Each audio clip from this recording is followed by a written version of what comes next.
হেই, কেমন আছো সবাই? বলছি শক্ত হয়ে বসে পড়ো, কেননা আজকে এমন একটা মুভির গল্প দেখাবো যেখানে একটা মেয়ে তার বয়ফ্রেন্ডের সাথে দেখা করতে যাওয়ার সময় রাস্তায় কিছু বকাটে ছেলের জোর করে তাকে ধর্ষণ করে এবং অত্যাচার করে আর জীবিত অবস্থায় মাটিতে পুঁতে দেয়। হ্যাঁ, আজকে তোমাদের 2013 সালে মুক্তিপ্রাপ্ত অ্যাভেঞ্জড মুভির এক্সপ্লেনেশন করব। তো দেরি কিসের, চলো গল্পে চলে যাই। তার আগে একটা লাইক দিয়ে দাও। গল্প শুরু হয় জয়ী নামের একটা মেয়েকে দেখিয়ে, যে কিনা আজকে ভীষণ খুশি ছিল, কেননা সে আজকে তার বয়ফ্রেন্ডের সাথে দেখা করতে যাবে। জয়ীর মা এজন্য তাকে একটা গাড়ি গিফট করে, বলে তুমি এটা নিয়ে সাবধানে যাবে। মায়ের ভালোবাসায় জয়ী যেন অনেক মুগ্ধ হয় আর মায়ের সাথে সেলফি তুলে নেয়। আসলে সে সেলফি তুলতে ভীষণ পছন্দ করত। এরপর জয়ীর মা বলে তুমি আমাকে পৌঁছে কল করবে। জয়ী বলে আমাকে নিয়ে তোমার চিন্তা করা লাগবে না, আমি সাবধানে চলে যেতে পারবো। এরপর জয়ী গাড়ি করে বেরিয়ে পড়ে। সে তার বয়ফ্রেন্ডের সাথে দেখা হবে বলে ভীষণ খুশি ছিল। যেহেতু সেলফি তুলতে সে পছন্দ করত, তাই কিছু দূর যাওয়ার পর সেলফি তুলে তার বয়ফ্রেন্ডকে সেন্ড করে। এতে করে যেন সে কোথায় এবং কত দূর আসলো এটা যেন তার বয়ফ্রেন্ড জানতে পারে। জয়ীর বয়ফ্রেন্ডের নাম হলো ডেন। এভাবে আরো কিছু দূর এগিয়ে যাওয়ার পর একটা দোকানের কাছে এসে পৌঁছায়। দোকানে ছিল একজন বৃদ্ধ লোক, যে কিনা নিজ হাতে তৈরিকৃত জিনিস বিক্রি করত। জয়ী বৃদ্ধ লোকটির দোকানের জিনিসপত্র উৎসাহের সাথে দেখে, কিন্তু কিছুই কেনে না তার কাছ থেকে। এরপর আবারও গাড়ি করে যেতে শুরু করে। যাওয়ার পথে ডেন তাকে মেসেজ করে, তাই ফোনের প্রতি বেশি মনোযোগ দেওয়ায় গাড়ির সামনে কি আছে দেখতে পারে না। তখনই একজন আহত ব্যক্তি গাড়ির সামনে চলে আসে, যেটা দেখে জয়ী তাড়াহুড়ো করে গাড়ি ব্রেক টেনে দেয়। এতে করে আহত ব্যক্তিটি প্রাণে বেঁচে যায়। গাড়ি থেকে তাকালে দেখে ব্যক্তিটি আস্তে আস্তে মাটিতে লুটিয়ে পড়ছে। অপর পাশে তাকালে দেখে কয়েকজন ব্যক্তি গাড়ি করে একজন ব্যক্তিকে তাড়া করছে। এভাবেই যখন লোকটি দৌড়াচ্ছিল তখন এক পর্যায়ে রাস্তায় সে পড়ে যায়। তখনই সবাই মিলে তাকে গাড়ি চাপা দিয়ে নৃশংসভাবে মেরে ফেলে। এরপর লোকগুলো জয়ীর কাছে আসতে শুরু করে। জয়ী ভাবে যদি সে কোনোভাবে এই আহত ব্যক্তিকে গাড়িতে তুলতে পারে তবে সে তাকে তাদের হাত থেকে বাঁচিয়ে নিতে পারবে। তাই গাড়ি থেকে বেরিয়ে কোনোভাবে আহত ব্যক্তিকে গাড়িতে তুলে ফেলে। যখন সে ঘুরে অপর পাশে আসে তখনই গুন্ডা লোকগুলো তার কাছে এসে পড়ে আর সবাই জয়ীকে উল্টাপাল্টা কথা বলতে শুরু করে। আর তখন তার চোখের সামনে সেই আহত ব্যক্তিকে নির্মমভাবে মেরে ফেলে। এরপর আবারও জয়ীকে বিরক্ত করতে শুরু করে। তাই ভয়ে উপায় না পেয়ে জয়ী পালিয়ে যেতে থাকে, কিন্তু বখাটের লোকগুলোর লিডার বন্দুক দিয়ে জয়ীর পা তাক করে গুলি করে দেয় আর গুলি নিশানা বরাবর লেগে যায় জয়ীর পায়ে। এতে করে জয়ী সেখানেই মাটিতে লুটিয়ে পড়ে। এতেও ক্ষান্ত হয় না সবাই, জয়ীকে সাথে করে তাদের আস্তানায় নিয়ে আসে আর কাটা তার দিয়ে তার পা হাত পা বেঁধে দেয়। এতে জয়ী চিৎকার করতে শুরু করে, তাই রে জয়ীর মুখে বন্দুক ঢুকিয়ে দেয় যেন সে চিৎকার করতে না পারে। এরপর এক এক করে সবাই জয়ীকে নির্মমভাবে ধর্ষণ করতে শুরু করে। জয়ীর চিৎকার যেন তবুও কে শুনতে পায় না। কতটা নির্মম আর জঘন্য কাজ মানুষ করতে পারে এটা একবার ভেবে দেখো। যাই হোক, অপরদিকে জয়ীর বয়ফ্রেন্ড ডেন অনেক চিন্তিত ছিল, কেননা অনেকক্ষণ ধরেই সে তার সাথে যোগাযোগ করতে পারছে না। যে কিনা তাকে একটু পর পর সেলফি তুলে লোকেশন আপডেট দিচ্ছিল, আর সে কিনা এখন তাকে আপডেট দিচ্ছে না, আর সে এখনো ঘরে ফিরে আসলো না। তাই সে জয়ীর পাঠানো লাস্ট ছবি চেক করে আর সেখানে একটা সাইনবোর্ড দেখে লাস্ট লোকেশন সে জানতে পারে। তাই দেরি না করে পুলিশ স্টেশনে কল করে আর বলে তারা যেন জয়ীকে খুঁজতে সাহায্য করে। আর এদিকে তখনও গ্রুপের লিডার জয়ীকে অত্যাচার করছিল। সে জয়ীকে বলে আমি কি জানিস, আমি হলাম সে যার দাদা আমেরিকার সবচেয়ে বড় গ্যাংস্টার ছিল। মানে হলো রেড দাদা উপজাতি ও আদিবাসীদের নৃশংসভাবে অত্যাচার চালিয়েছিল। এরপর রে জয়ীকে কিছু মাথার খুলিও দেখায়, যেগুলো তার দাদারা যুদ্ধের সময় ট্রফি হিসেবে খুলিগুলো সংরক্ষণ করে রেখেছিল। আর রে একটা প্রধান খুলিও দেখায়, যেটা ছিল বিখ্যাত উপজাতি মানগাস করলাডাসের। এগুলো দেখে জয়ী ভীষণ ভয় পাচ্ছিল যে তাকেও না আবার তাদের মতো হত্যা করে। এরপর রে তার বন্ধুরা মিলে পাশের কক্ষে মদ্যপান করতে শুরু করে। তখন রের বন্ধু বলে দেখো অনেক হয়েছে, আমাদের এখন জয়ীকে মেরে ফেলা উচিত। রে বলে আমি জয়ীকে আরো যন্ত্রণা দিতে চাই, তাই আমি তাকে এখন মেরে ফেলবো না। কিন্তু বাকিরা বলে আমরা এখন তাসে বাজি লাগাবো, যে জিতবে সেই সিদ্ধান্ত নেবে জয়ীকে সে বাঁচিয়ে রাখবে নাকি মেরে ফেলবে। আর গেমে সেই লোকটিই জিতে যায় আর হাতে ছুরি নিয়ে নেয়। অন্যদিকে জয়ী অনেক কষ্ট আর ব্যথা সহ্য করে হাতে লাগানো কাটা তার খুলে ফেলে আর নিজেকে মুক্ত করে ফেলে। কাটা তারে হাতের অবস্থা দেখার মতো ছিল না। রুম থেকে বেরিয়ে পালাতে যাবে তখনই রের বন্ধু জয়ীকে দেখে ফেলে। জয়ী কিছু দূর পালিয়ে যাবার পরই রের বন্ধু তাকে ধরে ফেলে আর কয়েকবার ছুরি দিয়ে আঘাত করে, ফলে জয়ী সেখানেই মারা যায়। এরপর জয়ীর লাশ এক জায়গায় মাটি চাপা দিয়ে দেয়। তোমাদের মনে আছে জয়ী যখন তার বয়ফ্রেন্ডের সাথে দেখা করতে আসছিল, রাস্তায় একটা বৃদ্ধ লোকের দোকানে থেমেছিল। হ্যাঁ, তিনি তার কুকুরকে নিয়ে সেই পথে আসছিল যেখানে জয়ীকে পুঁতে ফেলা হয়েছিল। আর কুকুরটি বুঝতে পেরেছিল যে এখানে কাউকে পুঁতে রাখা হয়েছে। পরে মাটি থেকে বৃদ্ধ লোকটি জয়ীকে বের করে আনে। সে বুঝতে পেরেছিল যে জয়ী আর বেঁচে নেই, তবুও জয়ীকে কোলে তুলে বাড়িতে নিয়ে আসে আর কিছু গাছগাছালি দিয়ে একটা ওষুধ তৈরি করে জয়ীর ক্ষতস্থানে লাগিয়ে দেয়। আর এই বৃদ্ধ লোকটি সেই উপজাতিদেরই সদস্য ছিল যাদের রেড দাদা নির্মমভাবে হত্যা করেছিল। এখানে লোকটির নাম বলা হয়নি, আমি এনাকে পাগলা বাবা হিসেবে ডাকবো।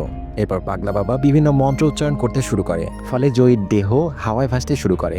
আসলে পাগলা বাবা জিনদের হাজির করতে চেষ্টা করছিল, ফলে একটা জিন এসে জয়ীকে ভর করে আর জয়ীর চোখ কালো বর্ণ ধারণ করে। কিন্তু জয়ী পাগলা বাবাকে আক্রমণ করে, কিন্তু পাগলা বাবা তার শক্তি দিয়ে জয়ীকে অজ্ঞান করে দেয়। এদিকে জয়ীর বয়ফ্রেন্ড সেই এলাকায় চলে এসেছিল জয়ীর সন্ধানে। অনেক রাত হয়ে যাওয়ায় সে একটা হোটেলের রুম বুক করে। এদিকে জয়ীর যখন জ্ঞান ফিরে, দেখে আশেপাশে কেউই নেই। সে হাঁটতে হাঁটতে শহরের দিকে এসে পড়ে। সেখানে এসে একটা পাবলিক টেলিফোন লাইন দেখে তার বয়ফ্রেন্ড ডেনকে কল দেয় আর বলে, তুমি আমাকে নিয়ে ভেবো না, আমি ঠিক আছি, আমার কিছুই হয়নি। এটা শুনে ডেন ভীষণ খুশি হয়। কথার মাঝেই জয়ী একটা পুলিশের গাড়ি তার দিকে আসতে দেখে, তাই সে পুলিশের কাছে সাহায্য চাইবার জন্য এগিয়ে যেতে থাকে। কিন্তু লক্ষ্য করলে সে দেখে এই পুলিশ অফিসার অন্য কেউ নয় যে তার উপর অত্যাচার করেছিল। অফিসার এরপর ক্লাবে ঢুকে পড়ে। জয়ী তাকে দেখে এতটাই ক্ষেপে যায় যে তার পিছু করে ক্লাবের ভেতর ঢুকে পড়ে, আর সে জয়ীকে দেখে অনেক ভয় পেয়ে যায়। জয়ীর চোখ যেন কালো হতে শুরু করে। বোঝা যায় গত রাতের মতো এখনো তার শরীর যেন হিংস্র হয়ে উঠেছে প্রতিশোধের নেশায়। অফিসার একটা বোতল দিয়ে জয়ীকে আঘাত করার আগেই জয়ী তাকে সেই বোতল দিয়ে পেট কেটে দেয় আর তার পেট থেকে নাড়ি ভুড়ি টেনে বের করে আনে। এসব দেখে সেখানে থাকা এক ব্যক্তি জয়ীকে বন্দুক দিয়ে মারতে যাবে, তখনই জয়ী একটা চেয়ার দিয়ে তাকে মেরে দেয়, ফলে ব্যক্তিটি সেখানে জ্ঞান হারিয়ে ফেলে। এদিকে ফোন কেটে যাওয়ায় কোনোভাবে সেই লোকেশন খুঁজে ডেন সেখানে চলে আসে আর দেখে ইতোমধ্যেই দুজন পুলিশ সেখানে উপস্থিত আছে।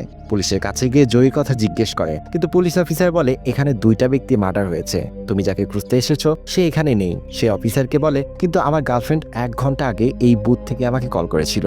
অফিসার বলে, ঠিক আছে, আপাতত আমি এই খুনের তদন্ত শেষ করে তোমার গার্লফ্রেন্ডের ব্যাপারটা দেখব। তখনই রে তার বন্ধুরা চলে আসে আর বন্ধুর লাশ দেখে অনেক ক্ষেপে যায়। বুঝে উঠতে পারে না যে তার বন্ধুকে কে এবং কেন মেরে ফেলেছে। ডেন রের কাছে যায় আর জয়ী ছবি দেখায়, বলে তোমরা কি এই মেয়েটাকে কোথাও দেখেছো? ছবি দেখার পরে রে বলে, তুমি এখান থেকে চলে যাও। ডেন বলে, কিন্তু জয়ী আমাকে 1 ঘন্টা আগে এই জায়গা থেকে কল দিয়েছিল। এই কথা শুনে সবাই যেন অনেক অবাক হয়ে যায়, কেননা জয়ী কোথা থেকে ফিরে আসবে? তারাই তো জয়ীকে পুঁতে রেখেছিল, তাই মাথা নষ্ট হয়ে যায় তাদের। তাই কারণ ছাড়ে রে ডেনকে মারতে শুরু করে। মারামারি দেখে সেখানে পুলিশ অফিসার এসে রে আর তার গ্রুপকে ধমক দেয় আর চলে যেতে বলে। আর জয়ী যখন চোখ খোলে তখন সে একটা রুমে নিজেকে আবিষ্কার করে, যেখানে চারিদিকে শুধু ধারালো অস্ত্র ছিল।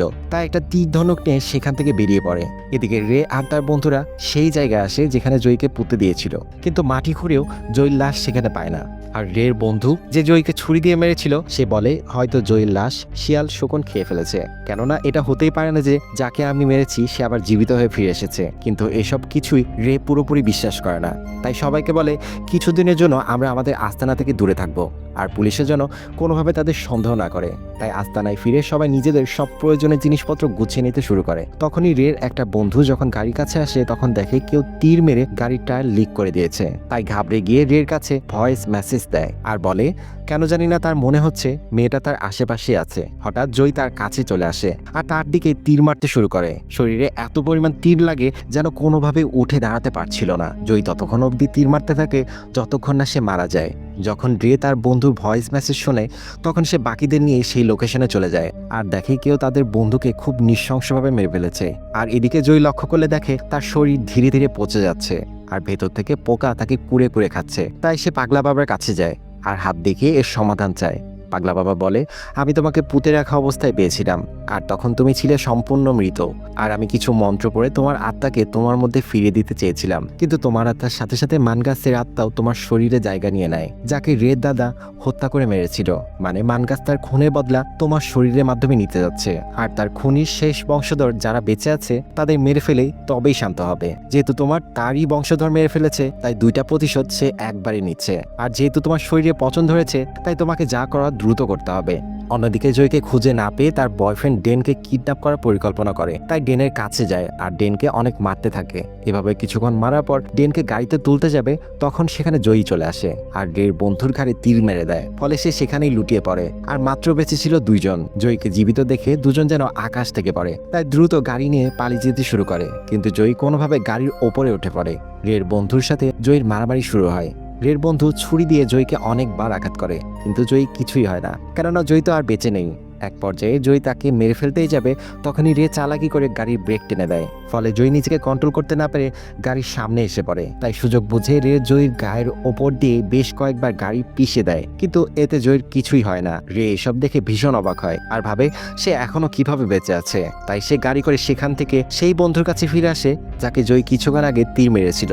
তাকে সাথে নিয়ে একটা শুনশান জায়গায় ডেনকে বেঁধে রাখে। দুজন দেখে তাদের বন্ধুর অবস্থা খুবই খারাপ। তখন রের বন্ধু বলে, যখন আমি জয়ীকে কাছে থেকে দেখেছিলাম তখন খেয়াল করেছিলাম জয়ীর চোখ পুরোপুরি কালো বর্ণের ছিল। তার এটাও মনে হয়েছে যে তার শরীরকে মন্ত্র পড়ে আত্মা ঢুকিয়ে দিয়েছে। রে বলে, আমি যতদূর জানি তুমি যেখানে জয়ীকে পুঁতে রেখেছিলে তার আশেপাশে একটা বৃদ্ধ ব্যক্তি থাকে, আর এই বৃদ্ধ ব্যক্তিটি সেই উপজাতি যাদের কিনা আমার দাদা অত্যাচার করে মেরে ফেলেছিল। তাই হতে পারে সেই জয়ীর মৃত শরীরে মন্ত্র পড়ে আত্মা প্রবেশ করিয়েছে আর জয়ীকে আমাদের মেরে ফেলার জন্য পাঠিয়েছে। তাই রে এক মুহূর্ত দেরি না করে কয়েকজন সঙ্গীকে তাদের পাহারার জন্য নিয়ে আসে। এদিকে জয়ী তার পচে যাওয়া শরীরের অংশ টেপ দিয়ে পেঁচিয়ে নিচ্ছিল। তখনই মানগাছের আত্মা তার উপর ভর করে আর জয়ীকে দুটা অস্ত্র দেয়, যেগুলো তারা যুদ্ধে ব্যবহার করেছিল। এর বন্ধু যার গলায় তীর লেগেছিল সে গোপনে গাড়ি নিয়ে হসপিটালের উদ্দেশ্যে বেরিয়ে পড়ে, কিন্তু পথেই জয়ী চলে আসে আর গাড়ির সামনে লোহার রড নিক্ষেপ করে। ফলে তার গাড়ি নিয়ন্ত্রণ হারিয়ে উল্টে পড়ে যায় আর সেখানেই রের বন্ধু মারা যায়। এদিকে রে জয়ীর বয়ফ্রেন্ড ডেনকে সমস্ত কিছু বলে যে তারা জয়ীকে কিভাবে অত্যাচার করেছে, কিভাবে তাকে মেরে ফেলেছিল। এতটা কষ্ট দিয়ে নরপিচাসগুলো জয়ীকে অত্যাচার করেছে ভেবে সে ভীষণ কষ্ট পায় আর কান্না করতে শুরু করে। কিন্তু তখন সেখানে জয়ী চলে আসে। তখন রের বাহিনীগুলোকে এক এক করে মেরে ফেলতে শুরু করে। রে তার বেঁচে যাওয়া বন্ধুকে খুঁজছিল, কিন্তু তখনই জয়ী রের সামনে চলে আসে, বলে, দেখো এটাই তোমার বন্ধু। মানে হলো জয়ী রের বন্ধুকে মেরে তার হৃৎপিণ্ড বের করে এনেছে। এরপর জয়ীর হৃৎপিণ্ড চিবিয়ে চিবিয়ে খেয়ে ফেলে। এমন অদ্ভুত আচরণ দেখে রে দৌড়ে বাহিরে চলে আসে আর দেখে সেখানে একজন পুলিশ অফিসার দাঁড়িয়ে আছে, কেননা নিষেধ করা সত্ত্বেও তারা ডেনকে কিডন্যাপ করে এনেছে। তাই অফিসার রের দিকে বন্দুক তাক করে, কিন্তু রে অফিসারকেও মেরে দেয়। এরপর গাড়ি নিয়ে সেখান থেকে পালিয়ে যেতে শুরু করে। এদিকে জয়ী ডেনের কাছে আসে। জয়ীকে এমন অবস্থায় দেখে ডেন অনেক কান্না করছিল। সে বলে, তুমি আমার কাছে থেকে যাও, আমি তোমাকে অনেক ভালোবাসি। জয়ী বলে, ওরা আমাকে অত্যাচার করেছে, ওদের বিচার আমাকেই করতে হবে, আর আমার হাতে সময় খুব কম আছে, কেননা তার শরীর আস্তে আস্তে পচতে শুরু করেছিল। এরপর সে রেকে খুঁজতে বেরিয়ে পড়ে। আর এদিকে রে পালিয়ে সেই পাগলা বাবার কাছে আসে আর জিজ্ঞেস করে জয়ী কিভাবে বেঁচে উঠলো, আমরা তো তাকে মাটিতে পুঁতে দিয়েছিলাম। পাগলা বাবা রেকে সমস্ত কিছু খুলে বলে, আরো বলে, এখন জয়ীর মধ্যে সেই মানুষের আত্মাও আছে যাকে তোমার দাদা নির্মমভাবে অত্যাচার করেছিল, তাই তোমাকে শেষ না করা অবধি সে থামবে না। রে জিজ্ঞেস করে, সেই আত্মা থেকে কি কোনোভাবে আমি বাঁচতে পারবো না? পাগলা বাবা বলে, একটা উপায় আছে, যদি তুমি মানগাছের মাথার খুলি পুড়িয়ে দাও তবেই তুমি বাঁচতে পারবে। এতে করে তার আত্মাও জয়ীর শরীর ছেড়ে চলে যাবে। আর এক মুহূর্ত দেরি না করে রে কাটা মাথার খুলি নিয়ে আসে আর একটা গর্তে রেখে দেয়। যখন সে পোড়াতে যাবে তখন লক্ষ্য করে একটা মাথার খুলি কম। তখনই জয়ী হারিয়ে যাওয়া সেই মাথার খুলি নিয়ে রের পেছনে আসে। রে বুঝে যায় এবার তার রক্ষে নেই, বাঁচতে হলে জয়ীর সাথেই মোকাবেলা করতে হবে। তাই জয়ীকে মারতে ছুটে যায়, কিন্তু যতই মোকাবেলা করুক না কেন জয়ী তো আর এখন দুর্বল মানুষ নয়, সে তো কবেই তাদের অত্যাচারে মারা গিয়েছে। এখন প্রতিশোধের নেশায় সে উন্মাদ হয়ে আছে। তাই রে জয়ীর কাছে হেরে যায় আর জয়ী রের মাথা চেপে ধরে ধারালো অস্ত্র দিয়ে মাথাটা কেটে ফেলে। ডেন তখন সেখানে আসে। এটা দেখার জন্য সে মোটেও প্রস্তুত ছিল না। সে দেখে জয়ী তার অর্ধ পচা দেহটি নিজে নিজেই মাটি চাপা দিচ্ছে। ডেন বুঝে যায় জয়ীর অনেক কষ্ট হচ্ছে, তাই শেষবারের মতো জয়ীকে তার প্রতি ভালোবাসার কথা বলে। এরপর নিজেই জয়ীকে আগুনে পুড়িয়ে দেয়। ফলে জয়ীর আত্মার সাথে সাথে আদিবাসী মানগাছের আত্মাও মুক্তি পেয়ে যায়। আর এভাবে এখানেই গল্পটি শেষ হয়। তো কেমন লাগলো আজকের এই গল্প? আর কমেন্ট বক্সে কোন মুভির এক্সপ্লেনেশন দেখতে চাও জানিয়ে দিও, আমি তোমাদের জন্যই ভিডিও বানাই। তোমরা বলেছিলে হরর মুভি নিয়ে কাজ করতে, তাই বন্ধুদের শেয়ার করে দিও। দেখা হচ্ছে পরবর্তী কোনো ভিডিওতে। আল্লাহ হাফেজ।